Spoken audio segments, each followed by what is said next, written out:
तो कह रहा है इन द गिवन फिगर, यहाँ पे जो फिगर दिया हुआ है A B is parallel to C D.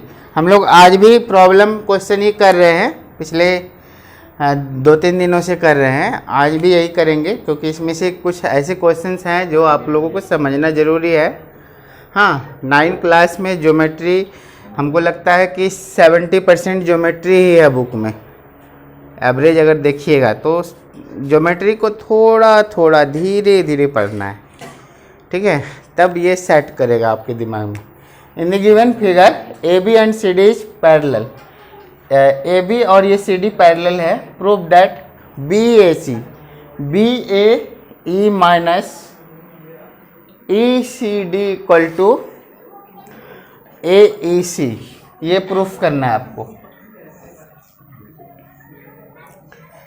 तो हम लोग क्या करेंगे, इसको यूजुअली जैसे ज़्यादातर हम लोग बढ़ा देते हैं, इसको एक्सटेंड कर देते हैं, ठीक है। इसको क्या किया हम लोगों ने, डी तक एक्सटेंड कर दिया। हम लोग गिवन में क्या है उसको पहले एक बार लिखे। गिवन है A B is parallel to C D. अगर ये दोनों लाइन पैरेलल है तो obviously this two angle is corresponding angle, नहीं, कॉरस्पॉन्डिंग एंगल क्या होता है, इक्वल होता है। Therefore angle B A E will be equal to angle, यहाँ पे कुछ नेम दे दीजिए, एम डी ई या ए लिखिए, हम लोग इसको आगे थोड़ा मॉडिफाइड कर देंगे, बी ए ई, और इसको लिख दीजिए एम डी ई लिख दीजिए। ये क्यों है इक्वल, क्योंकि ये कॉरस्पॉन्डिंग एंगल है। कॉरस्पॉन्डिंग एंगल किधर होता है, मतलब एक तरफ ओपन रहता है। तो देखिए ये दोनों एक ऊपर की तरफ, लेफ्ट की तरफ ओपन है दोनों, तो हम लोगों का ये आ गया। नेक्स्ट है, अब इस ट्रायंगल में आ जाइए। देखिए इन दोनों ट्रायंगल एंगल के लिए ये एक्सटीरियर एंगल है क्योंकि ये प्रोड्यूस साइड है। इस ट्रायंगल का ये एक्सटीरियर एंगल है और ये एंगल इन दोनों के सम के इक्वल होगा। नाउ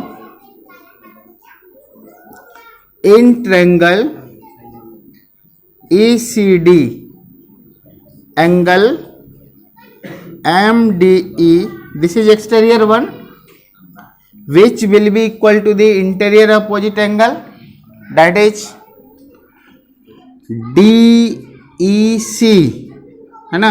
और ये वाले एंगल, इसका नाम लिख लीजिए D, इसका नाम DC, हम लोग ECD लिखेंगे क्योंकि वहाँ पे प्रूफ में भी वही करना है हमें, ठीक है। तो ये कौन सा प्रॉपर्टी से हुआ, exterior angle sum property of triangle. Triangle के तीनों एंगल जो एक्सटीरियर एंगल होते हैं वो इंटीरियर अपोजिट के इक्वल होता है। तो इस एम डी के जगह पर आप इसको लिख सकते हैं बी ए ई, क्योंकि ये दोनों इक्वल है। अच्छा, डी ई सी, हम लोग डी ई सी को क्या लिख सकते हैं, और ए ई सी भी लिख सकते, ए ई सी भी लिख सकते। यहाँ पे देखिए ये दोनों, क्योंकि एंगल का जो आर्म्स का लेंथ है उस पर एंगल नहीं डिपेंड करता है, angles just depend on inclination, जो इंक्लाइंड है उसको हम कह रहे हैं। तो ए ई सी और डी ई सी इक्वल है, आपका प्रूफ है वो आ गया। हम लोग इसको उठा के इधर ले आएंगे, B A E minus A C D equal to A E C. तो हम लोगों का प्रूफ हो गया। वीडियो को पॉज करिए और नोट कर लीजिए।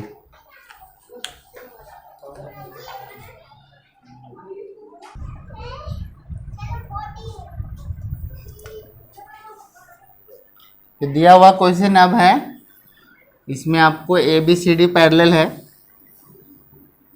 ए बी सी डी पैरेलल है, और क्या है, E F and G H are also parallel. ये दोनों लाइन तो पैरेलल है ही, ये वाली लाइन और ये साथ ही साथ ये दोनों लाइन भी पैरेलल है। Find the value of X Y Z and T. हम लोग को एक्स वाई जेड और टी का वैल्यू फाइंड करना है। अब देखिए एक्स बिल्कुल आसान है निकालना, ये दोनों वर्टिकली अपोजिट एंगल है ना। So X equal to 60 degree, clearly, very clearly this is vertically opposite angle. Okay, और देखिए एक्स एंड वाई भी हमारा इक्वल है, एक्स एंड वाई भी इक्वल है, दैट इज 60 डिग्री। बोले ये क्यों? क्योंकि ये लाइन पैरेलल है और देखिए ये जेड बन रहा है ना, ये जेड बन रहा है ना, ये वर्टिकल अल्टरनेट एंगल है, तो लिखिए इसको अल्टरनेट इंटीरियर एंगल। अब आप देखेंगे हम लोग को एक्स मिल गया, वाई मिल गया, अब टी फाइन जेड फाइन करना है ना। तो क्वेश्चन में जेड फाइन करना है।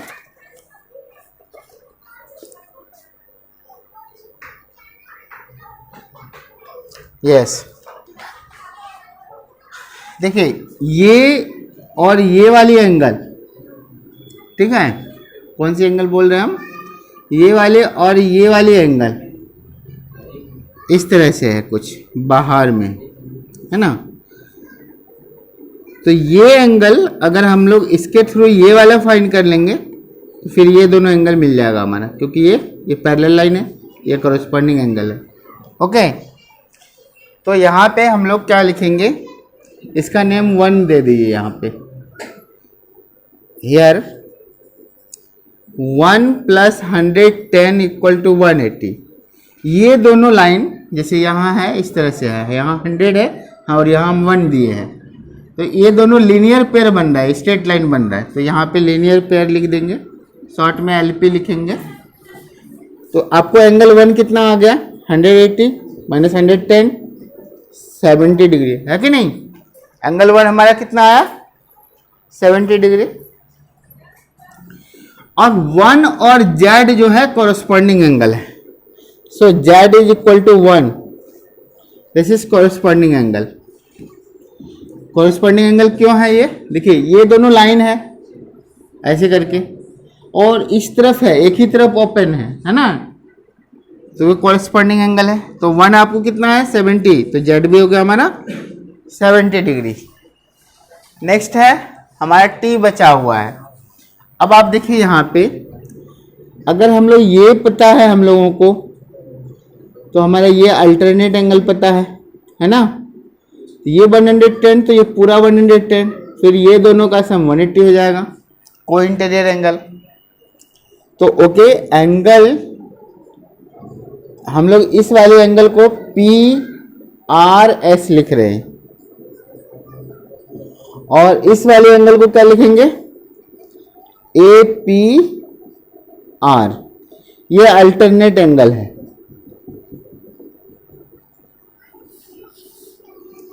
ये अल्टरनेट इंटीरियर एंगल है। तो ये आपको 110 है, तो एंगल APR भी हमारा क्या हो जाएगा, 110 हो जाएगा। APR भी हमारा क्या हो जाएगा, 110 डिग्री हो जाएगा। अब नेक्स्ट आता है क्या,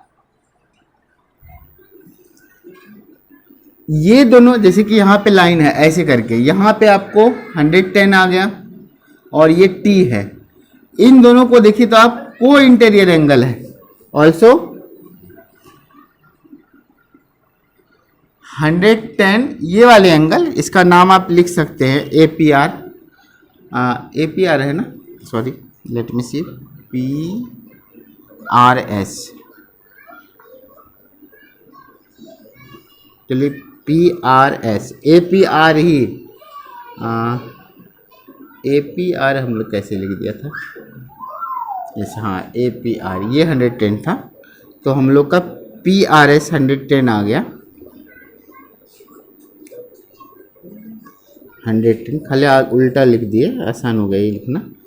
तो यहाँ पे एंगल हम लोग लिख सकते हैं PRS + T = 180। तो ये क्या है, को इंटीरियर एंगल है।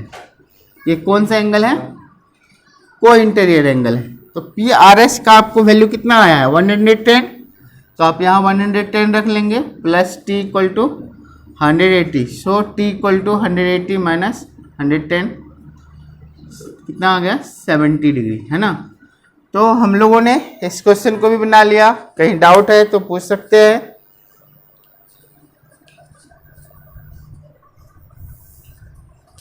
आई होप कोई भी डाउट नहीं है, ठीक है। अगर रहे तो कमेंट करके जरूर बोलिएगा। अरे हमारा फिगर है भाई साहब, थोड़ा देखिएगा, बोर्ड साफ अच्छा से नहीं हुआ।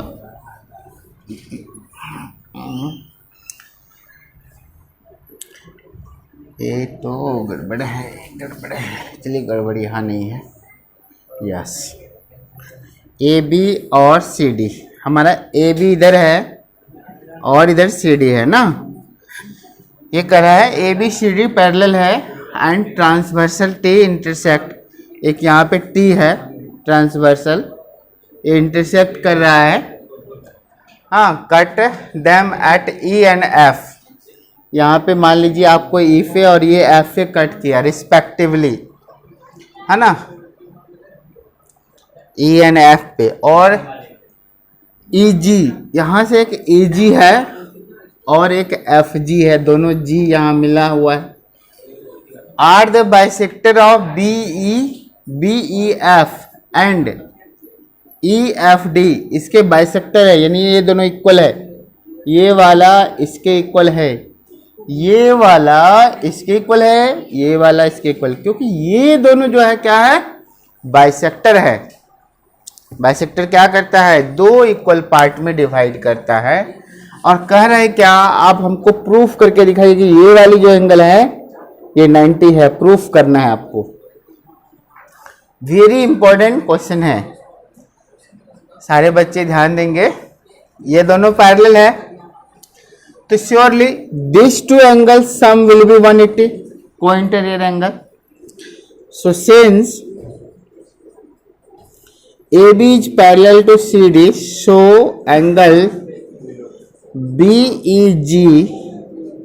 BEF प्लस EFD, इस बात को ध्यान से सुनिएगा, मैं जो बोल रहा हूं बहुत बात अच्छा बोल रहे हैं। BEF एंड EFG ये दोनों का सम 180 है, क्यों है, ये तो को इंटीरियर एंगल है, को इंटीरियर एंगल है। अब हम क्या करते हैं ना, दोनों को डिवाइड कर देते हैं दोनों तरफ 2 से, मीन्स ऐसे लिख लीजिए B F plus E F D equal to 180 है।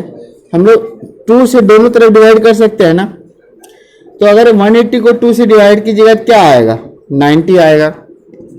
अब देखिए BEF, अगर इस BEF को 2 से डिवाइड करा जाए, यानी कि ये तो बाइसेक्टर है ना, ये इसको और इसको दो इक्वल पार्ट में डिवाइड करता है, इसको और इसको, तो ये जो GEF है, एक बार पहले हम लोग लिख लेते हैं, इतना बाय 2 प्लस EFD बाय 2।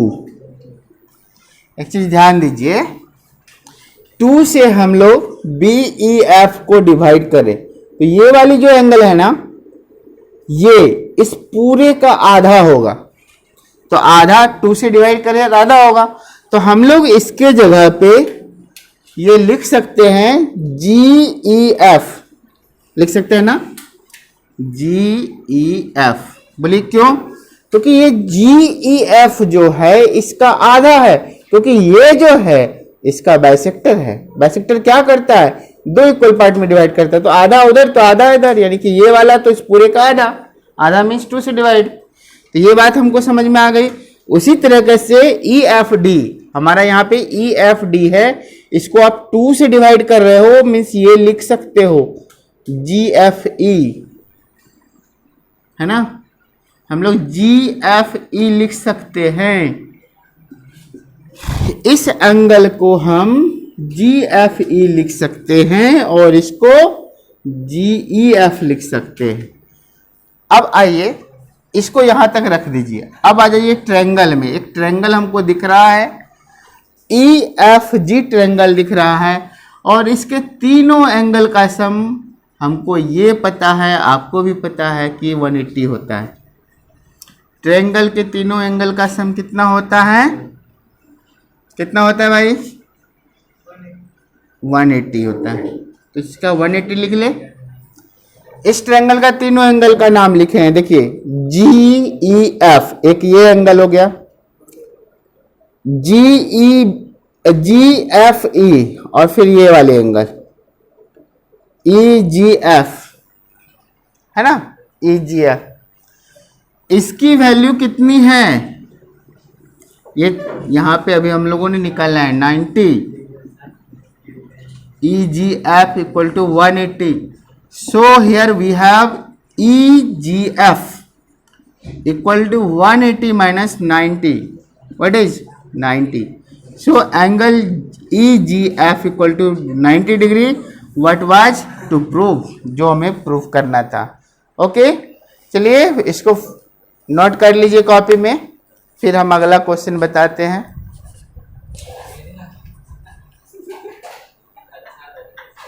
तो इस क्वेश्चन में क्या है? क्वेश्चन कहता है दो मिरर है और एक दूसरे पे परपेंडिकुलर है। In the figure M and R two plane mirror and which is perpendicular to each other, and so that the incident ray CA okay is parallel to reflected ray BD। यहाँ ये जो रे है इसके parallel है। तो parallel होने के लिए क्या है हमारी कंडीशंस? दो लाइन मतलब कंजुकेटिव इंटीरियर एंगल का सम 180 दिखा दे। जैसे ये वाले एंगल है और इस वाले एंगल का सम 180 दिखा दे, है ना। अगर ये हो जाए तो अब आप एक चीज देखिए, ये नॉर्मल है, ये भी नॉर्मल है, और ये राइट एंगल है। तो ऑब्वियसली ये एंगल इसका 90 डिग्री हो जाएगा, क्योंकि ये जो क्वाड्रिलेटरल बन रहा है PBAO, इसमें ये 90 डिग्री है, क्योंकि mirror perpendicular to each other है। और ये नॉर्मल है, नॉर्मल तो ऑलवेज परपेंडिकुलर होता है ना। तो तीसरा एंगल भी 90 होगा, क्योंकि तीनों का सम 360 होता है ना। 360 में 90 90 90 घटा दीजिए, कितना आएगा? मतलब 360 में 90 90 90 घटाइए ना, 270 तो आया ना 90, तो ये एंगल हमारा 90 होगा। ओके, अब आइए देखिए इन ट्रायंगल, यहाँ पे देखिए, चूंकि ये हम लोग एक लॉ ऑफ रिफ्लेक्शन पढ़े हुए हैं, फिजिक्स का चीज है ये। क्या कहता है कि जिस पॉइंट पे इंसिडेंट हुआ रे और उस पे जो नॉर्मल होगा उसके साथ ये जो इंसिडेंट रे है और रिफ्लेक्टेड रे सेम एंगल बनाएगा, यानी I इक्वल टू R, है ना। तो here mirror have been given and this is incident ray and this one is normal, so obviously angle 1 will be equal to angle 2, है ना। so हम लोग बोलेंगे एंगल 1 इक्वल टू एंगल 2, और इसी तरीके से 3 इक्वल टू 4 भी होगा। ये इंसिडेंट रे इस मिरर से रिफ्लेक्ट हुआ, बट इस मिरर के लिए इंसिडेंट हो गया, और इस नॉर्मल से फिर रिफ्लेक्ट हुआ, तो ये इंसिडेंट हुआ और ये रिफ्लेक्टेड, ये दोनों इक्वल होगा। तो हम लिख देंगे बाय लॉ ऑफ रिफ्लेक्शन, है ना। लॉ ऑफ रिफ्लेक्शन के अकॉर्डिंग टू हो गया। अब आइए in triangle BPA sum of all 3 angles is 180, you all know. तीनों एंगल का sum 180, 2 + 3 + 90 equal to 180। Obviously, so angle 2 + 3 will be 180 minus 90, that is 90 degree. तो हम लोग का 2 और 3 हो गया 90 डिग्री, क्लियर। अब आइए हमको 180 दिखाना है, किसको? इस वाले एंगल को, पूरे को, तभी ये दोनों लाइन पैरेलल होगा। तो हम लोग क्या करते हैं, अब इसको 2 + 3 को दोनों तरफ 2 से मल्टीप्लाई कर देते हैं। इधर तो हमारा 180 हो जाएगा, इधर 2 एंगल 2 और 2 एंगल 3 हो जाएगा। आप जो है 2 एंगल 2 को लिख सकते हैं एंगल 2 प्लस एंगल 2, और 2 एंगल 3 को लिख सकते हैं 3 इक्वल टू 180। अब आप देखिए यहाँ पे 1 2 के इक्वल है, तो 2 को हम 1 लिख सकते हैं, इस 2 को 1 लिख दिया, ये 2, एक 3 रहने दीजिए, एक 3 को आप 4 लिख दीजिए, ठीक है। अब आप चीज देखेंगे 1 एंड 2 होकर प्लस होकर क्या बन जाएगा, CAB, और 3 एंड 4 प्लस होकर क्या बन जाएगा, तो ABD, है कि नहीं। तो हम लोग इस पूरे एंगल का सम हो गया 180, और ये दोनों कौन सा एंगल है, को इंटीरियर एंगल है ना, ये दोनों को इंटीरियर एंगल है। So line CA will be parallel to BD, हाँ, because here sum of co interior angle is 180 degree, co interior angle sum is 180 degree. उल्टा होता है, जैसे दो लाइन पैरेलल है तो इसके को इंटीरियर एंगल का सम 180 होगा, अगर को इंटीरियर एंगल का सम 180 होता है तो उसके वो दोनों लाइन आपस में पैरेलल भी होगा, है ना। तो इस तरीके से आपने ये भी प्रूफ कर लिया। एक और मस्त सा क्वेश्चन करेंगे फिर जो है, तब तक आप इसको नोट कर लीजिए वीडियो पॉज करके।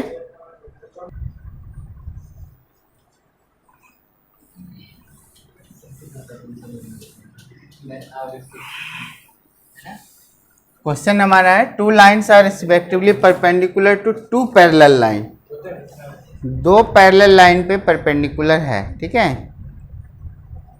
2 lines are respectively perpendicular to 2 parallel line, 2 parallel line है, इस पे 2 लाइन है जो परपेंडिकुलर है,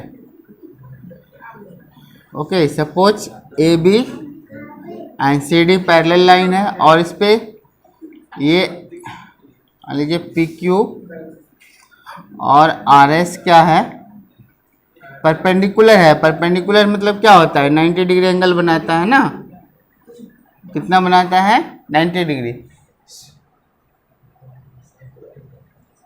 सो that they are parallel,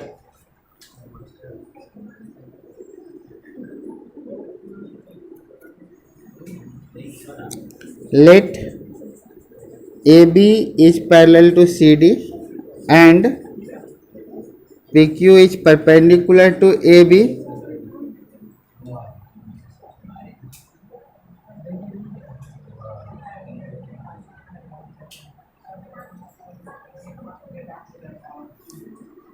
and मान लीजिए कि RS परपेंडिकुलर है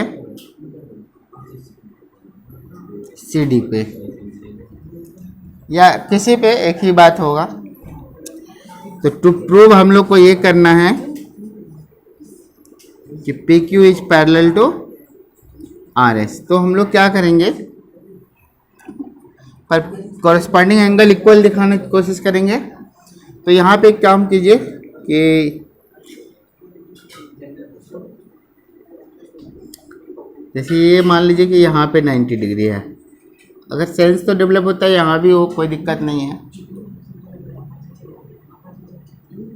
2 पैरेलल लाइन पे, एक मान लीजिए इस पे और एक ये इस पे है, तो ये पैरेलल लाइन है, तो ये कॉरेस्पॉन्डिंग एंगल कितना होगा, ये भी 90 होगा,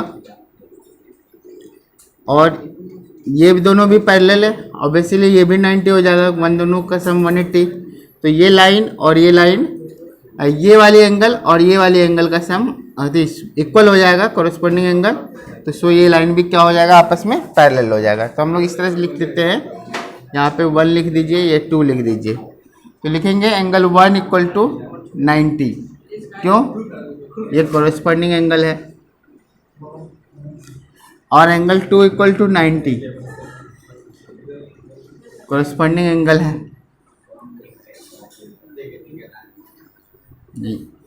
1 + 2 इक्वल टू 180, तो 190, सो 2 भी हो जाएगा हमारा